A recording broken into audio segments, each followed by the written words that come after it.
Anda menyaksikan Headline News pukul 13 waktu Indonesia Barat. Kejaksaan Agung melimpahkan 10 tersangka kasus korupsi penambangan timah ilegal ke Kejaksaan Negeri Jakarta Selatan pada siang ini.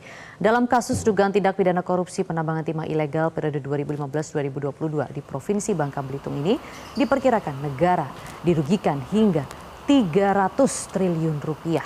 Setelah melimpahkan 2 tersangka hari Selasa lalu, hari ini Kejaksaan Agung melimpahkan 10 tersangka ke Kejaksaan Negeri Jakarta Selatan dalam kasus dugaan tindak pidana korupsi penambangan timah ilegal 2015-2022 di Provinsi Bangka Belitung yang merugikan negara hingga 300 triliun rupiah.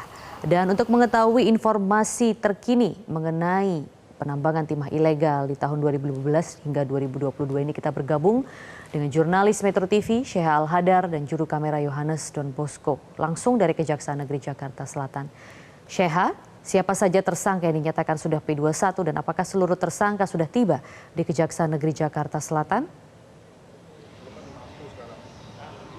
Selamat siang Maria dan juga pemirsa. Untuk siapa sajakah nama yang nantinya dinyatakan sudah P21 atau sudah diserahkan dari Kejaksaan Agung ke Kejaksaan Negeri Jakarta Selatan, ini nama-namanya memang masih belum disebutkan. Namun kalau tadi kami memerhatikan di sekitaran Kejaksaan Negeri Jakarta Selatan ini sudah ada 7 tersangka yang sudah sampai di lokasi. Ini masih menunggu 3 tersangka lagi sebelum nantinya akan dilaksanakan konferensi pers atau keterangan pers langsung dari Kapus Penkum Kejagung dan juga Ketua Kejaksaan Negeri Jakarta Selatan. Nah, Maria dan juga pemirsa, ini memang ada 10 tersangka yang sudah dinyatakan P21 atau berkasnya sudah lengkap atau rampung yang akan diserahkan ke Kejaksaan Negeri Jakarta Selatan, menyusul setelah sehari Selasa lalu ini sudah ada 2 tersangka. Nah, kalau hari Selasa lalu ini ada 2 tersangka. Yang pertama Tamron alias Aon yang merupakan beneficial owner atau pemilik keuntungan dari CVVIP, kemudian ada Ahmad Albani selaku manajer operasional tambang dari CVVIP.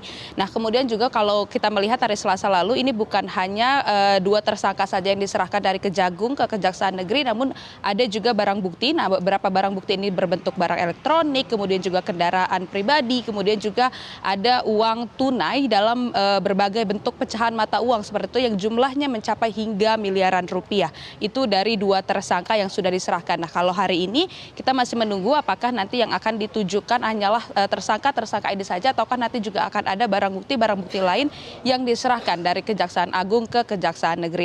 Nah, Maria dan juga pemirsa, ini 10 tersangka dan ditambah 2 yang hari Selasa lalu, artinya sudah ada 12 tersangka yang rampung, yang nantinya artinya setelah diserahkan dari Kejagung ke Kejaksaan Negeri ini merupakan sudah menjadi kewenangan dari jaksa penuntut umum untuk tentunya nanti mereka akan bisa melakukan penyelidikan lebih lanjut ataupun tidak nantinya sebelum berkas-berkas ini diserahkan ke Pengadilan Negeri Tindak Pidana Korupsi. Kita akan tunggu Maria dan juga pemirsa, ini masih ada 3 tersangka lagi yang belum datang dan kemudian nantinya akan ada konferensi pers yang langsung akan dibawakan oleh Kapus Penkum Kejagung dan juga Ketua dari Kejaksaan Negeri Jakarta Selatan.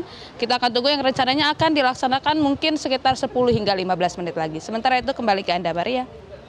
Baik, laporan langsung dari Kejaksaan Negeri Jakarta Selatan, Sheha Al-Hadar. Terima kasih. Jelajahi cara baru mendapatkan informasi. Download Metro TV Extend sekarang.